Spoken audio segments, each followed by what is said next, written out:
کتنے لوگ تھے جو ہمارے ساتھ چلتے ہوتے تھے؟ آپ ذرا اپنے ذہن پہ زور دیں۔ بچپن کے دوست، کلاس فیلوز، کاروباری ساتھی، گلی محلے کے لوگ، رشتہ دار، اعزاء و اقربا، آباء و اجداد، اور کتنے لوگ آپ کے مخالفین، معاندین، یہ ساری فہرست ذہن میں لائیں تو ایک دم خیال پڑتا ہے فلاں بھی چلا گیا، فلاں بھی چلا گیا۔ کوئی سال کے بعد اچانک کوئی بات یاد آتی ہے تو یاد آ جاتا ہے، کوئی 6 ماہ کے بعد یاد آتا ہے۔ کئی ایسے لوگ ہیں کہ سال ہا سال بعد یاد، ہاں وہ بھی ہوتا تھا۔ مٹی کا رزق بن گئے، قصہ پارینہ بن گئے۔ کہانی تو اتنی سی ہے نا، جو اکڑ اکڑ کے چلتے تھے آج وہ مٹی کا رزق بن گئے ہیں۔ جو اپنے بدن پہ چٹکی مٹی بھی نہیں پڑنے دیتے تھے آج ان کے کفن بھی تار تار ہو گئے۔ حضرت غوث اعظم فرماتے ہیں قبرستانوں میں جا کے دیکھو کیسے کیسے حسینوں کی مٹی خراب ہو رہی ہے۔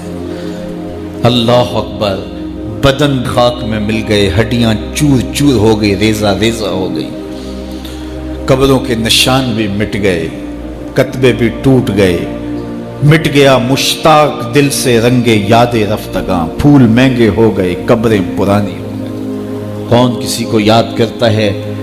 اور اسی طرح ہم مل کے مٹی کا رزق بننے والے ہیں، لیکن کوئی ایسا کام چھوڑ جائیں گے، اپنے رب سے جڑ جائیں گے، اپنے رب کے بندوں سے جڑ جائیں گے، رسول کریم کے دامن کو تھام لیں گے تو پھر موت بھی مرنے نہیں دے گی۔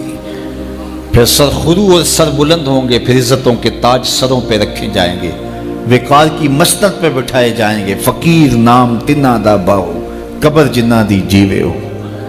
پھر قبروں پہ بھی چراغاں ہوگا جب ہم ان سے جڑ جائیں گے۔ تو یہ مختصر زندگی کی تمام تر لطافتوں کے حصول کے ساتھ گزرنی چاہیے۔ کتنے نوجوان ہیں جنہوں نے اپنی توبہ کو مؤخر کیا تھا بڑھاپے کے لیے، اور آج قبرستانوں میں دفن ہیں۔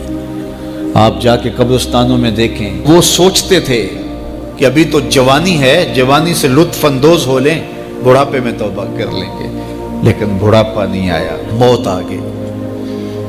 موت تو برحق ہے، یہ تو آ کے رہنی ہے، لیکن بڑھاپا لازمی نہیں ہے کہ ضروری آئے۔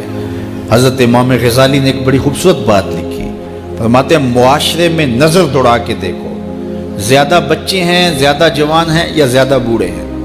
تو کہا آپ کو بچے زیادہ ملیں گے۔ ہر گھر میں دیکھ لیجئے، بچے زیادہ ہوں گے، جوان ان سے کم ہوں گے، بوڑھے ان سے کم ہوں گے۔ تو اگر بوڑھے تھوڑے ہیں، جوان زیادہ ہیں، تو غزالی فرماتے ہیں پھر بات سیدھی سیدھی ہے، بڑھاپے تک کوئی کوئی پہنچتا ہے، زیادہ جوانی میں چلے جاتے ہیں۔ اور کہا کہ اگر جوانوں سے بچے بھی زیادہ ہیں تو پھر اس کا مطلب بھی سیدھا سیدھا ہے کہ جوانی تک سارے نہیں پہنچتے، بہت بچپن میں چلے جاتے ہیں۔ غرہ کس پہ، ناز کس پہ، غرور کس پہ، تکبر کس پہ؟